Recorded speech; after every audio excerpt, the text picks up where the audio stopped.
Hi, let's start. In the previous session, we discussed modules, right? We'll continue with the same thing in this session as well.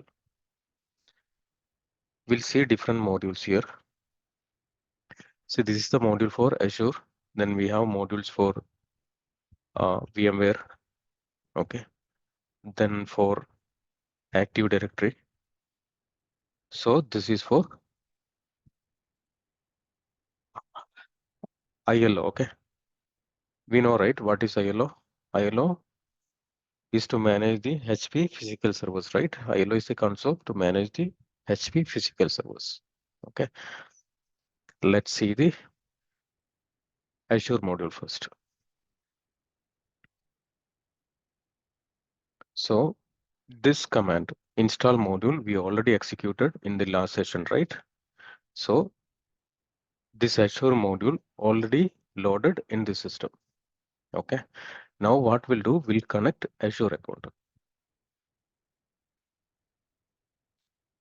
This is the Azure portal which I logged in with my subscription. Okay. So let me open the PowerShell console. First I will connect Azure account. Okay. I'll press enter. So I'll give my username and password.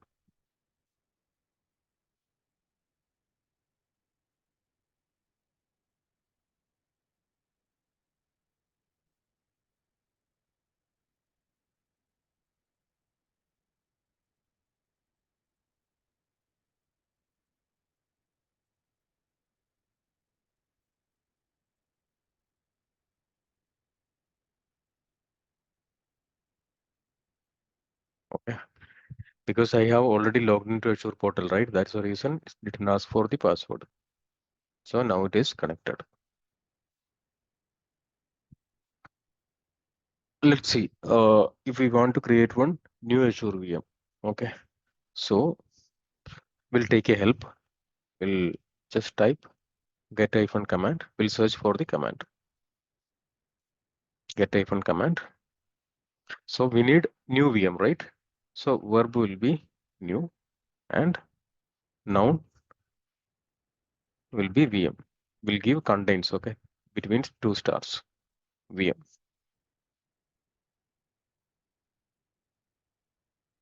So see, this is the most relevant, right? This is the relevant one. New Azure VM. Let's execute this. New Azure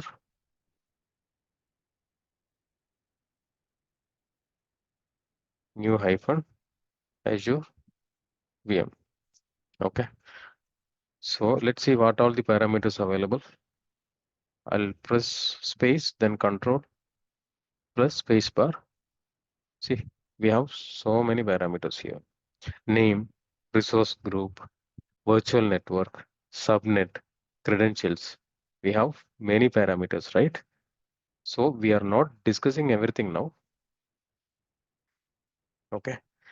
So we'll discuss just few parameters and we'll try to create a virtual machine.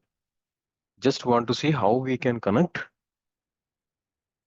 Azure account using the PowerShell and create a resource.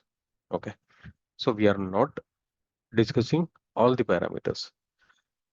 If maybe after this course, we'll have separate session for Azure with PowerShell. Okay. Now we are just seeing how we can connect Azure account using the PowerShell and create the resource.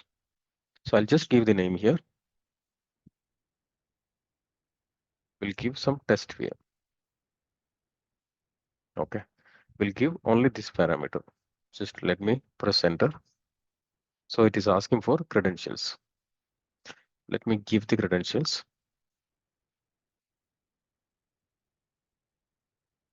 Okay. The credentials for the VM. Okay. We are creating this server, right? This virtual machine. So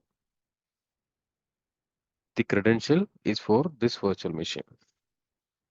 Click OK. So no size value has been provided. The VM will be created with the default standard size. So we have not given any size, anything, right? So it will take as a default. Maybe if you go for different PowerShell version, these options are slightly different.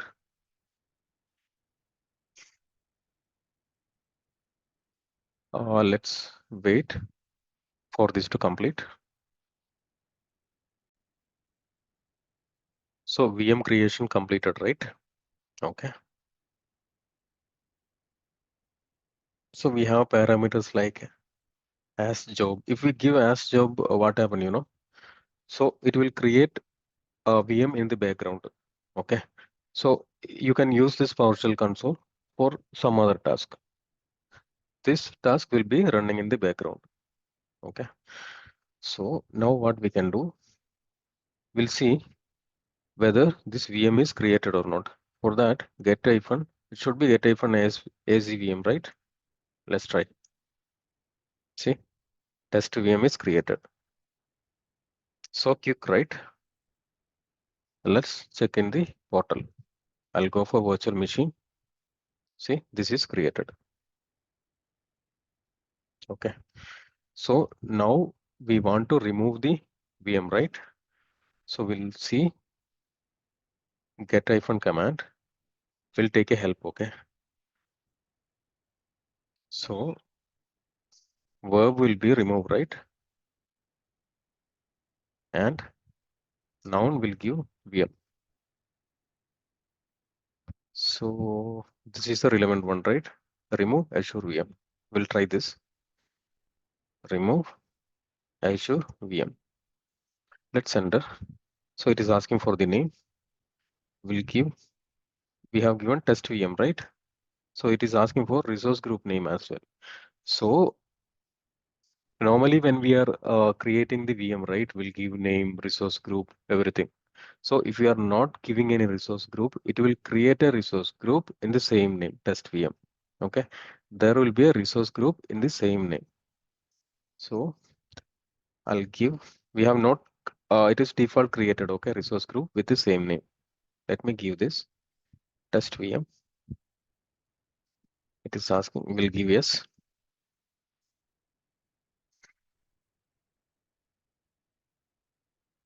Let's wait for this to complete. So the VM got removed. Now let me just try get hyphen AZVM. Okay, sorry.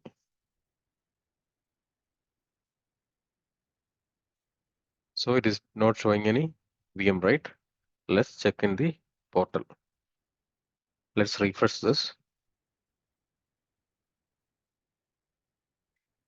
There is no VM, right? It's got removed. So if you connect Azure account with PowerShell, it is very easy to manage. Okay.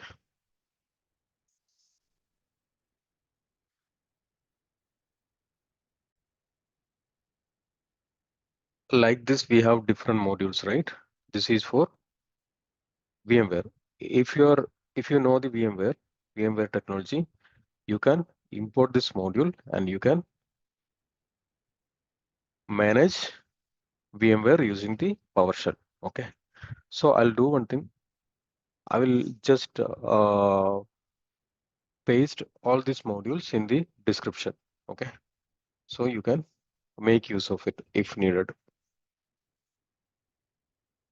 So this is just an example, okay, how we can import the module, how we can install the module for the VMware, and how we can create a new VM, right?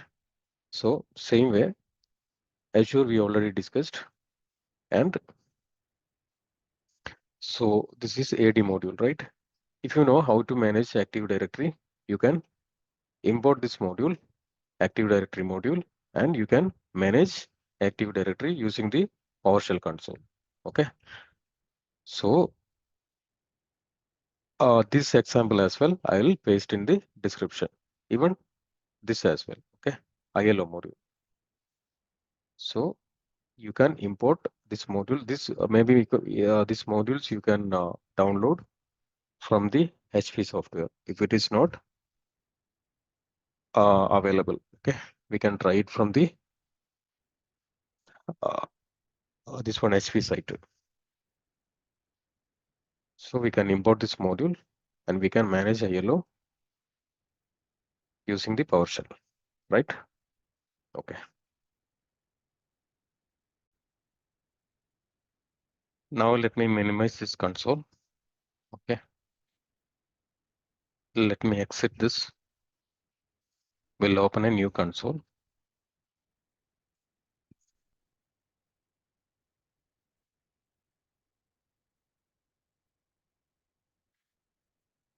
We have one commandlet called Enter-PSSession.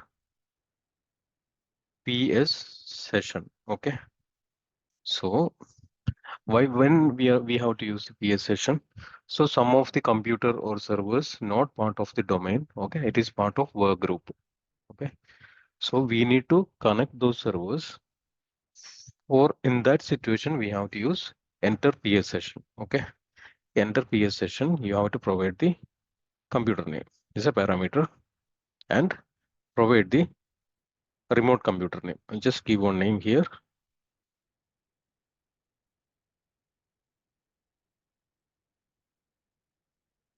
We'll give some test VM. Okay. So we need to provide the credentials as well, right? So we are connecting the remote computer with the credentials. Let me enter this.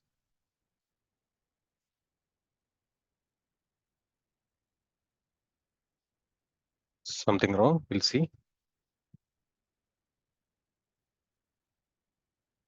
Okay. In the credential, we need to provide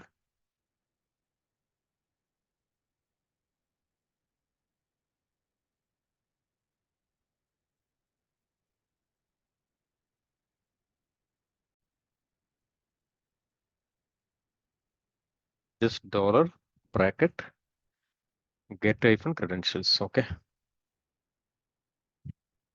And enter. So it is asking for username and password for the target machine. We have given the computer name here, right? Remote machine. It is asking the username and password for that machine. Okay. Let me cancel this for now. So what we'll do, we'll create one variable called credentials. Okay. Then we'll give that variable here.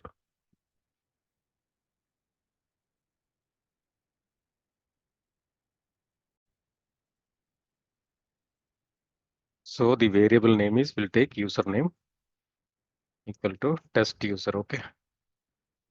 Test user. And we'll take password. We'll take this variable equal to test EWD123. Okay. We'll enter this. Now here we'll give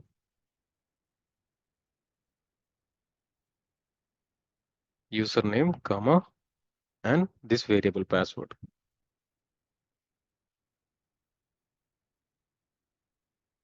Okay. So we can now enter. It will take the default. I mean, whatever we have predefined username and password, right? In this variable, it will take. So this is not the secure way, right? I'll just show you. If we are executing this variable, $pwd, we can see the password, right? Whatever we have stored here. So we have a secure way to store the password, okay? As a plain text, we call as a plain text. So we'll see that.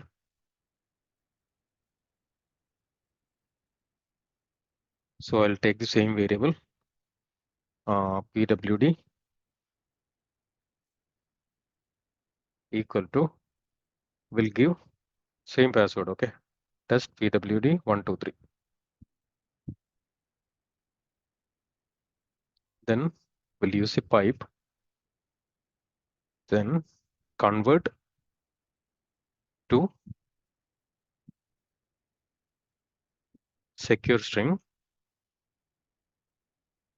as plain text. Okay, here we'll give host. So enter this. Now we'll see the password. We'll execute this variable. See, now it is not showing the password, right? It is showing system security and secure string, right? It's a plain text now.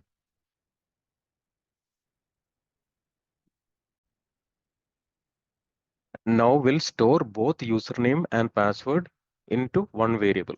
Okay. We'll take one variable called credentials. We'll take this variable and new object. Okay. Then this is a .NET class. Okay. System management automation. This is not possible to remember, right? You can just note it down whenever it's there is a requirement to store the password as a plain text. Okay. To store as a secure way, you can use this. You can note it down.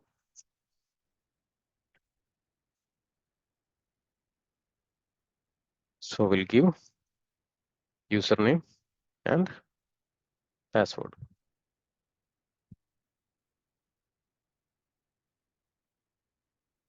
Okay. Now we are using username and password to this credentials. So whenever we need credentials, right, we can use this credential. Okay. This we are storing as a secure way. This is a .NET class. Let me enter this. Okay. So it is stored into credentials. We'll see what is the credentials. See, username is showing test user, right? So password, system security, secure string. This is a, now it's a secure password now as a plain text. So now we can use this into Enter-PSSession. See, here you can use credentials $cred. So it will work now. Okay, it's clear, right? This is how we can connect a remote computer, which is part of work group.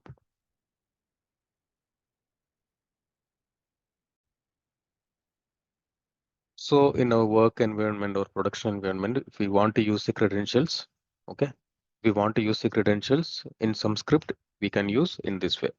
This is a secure way. Okay. So we'll see one more commandlet. That is Invoke-Command. Okay. We'll see where this is useful. So if you want to execute some batch file, okay, or using Invoke-Command, you want to execute some batch file, it is possible. .bat, okay, batch file, or you want to execute some Python script using PowerShell. So we can use Invoke-Command, okay, PowerShell.py, right, extension. We can execute .py file using PowerShell. Okay, for that we'll use Invoke-Command.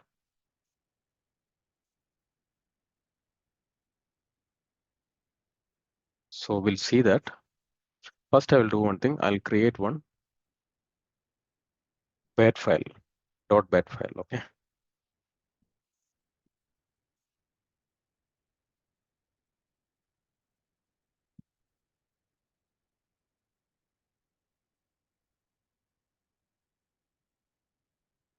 Let me see if it is available or not. .bat file. So it is not available, right? Okay.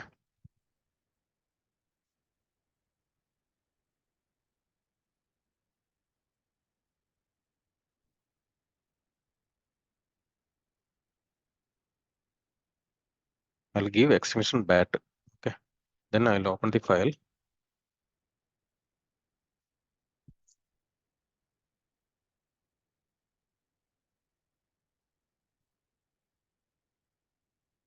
Let me edit in Notepad.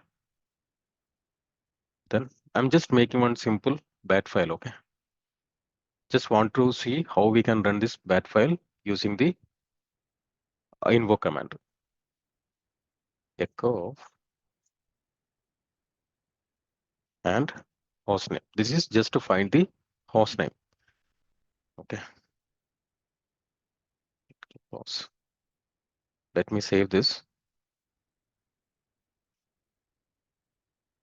So if we open the command, normal command prompt, if we are typing hostname, we are getting the hostname, right? Computer name, right? So we'll execute the same using the PowerShell, because this is not a PowerShell command, right? This is not a PowerShell commandlet. Okay, this is a bat file.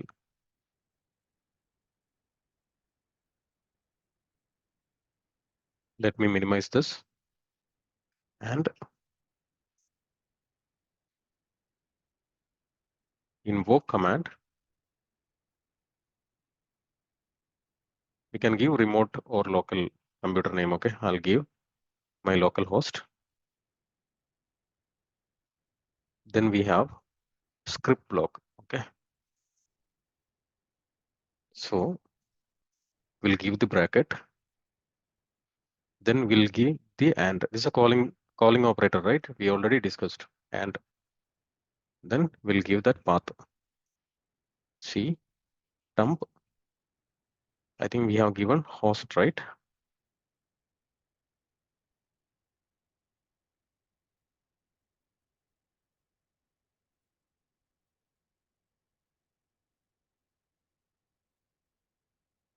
Okay, host.bat.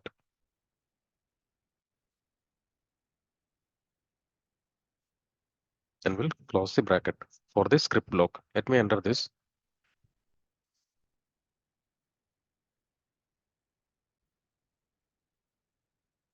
Okay, it's getting some error. I need to do some changes in the settings. I'll do one thing. I'll take one Azure machine. I have already logged in. Okay, I will execute the same command here. I have the host.bat in the C dump. Okay, so this is actually batch file to show the host name. See, let me enter this. You can try this into the remote computers. Okay, see, it is displayed test VM, right? So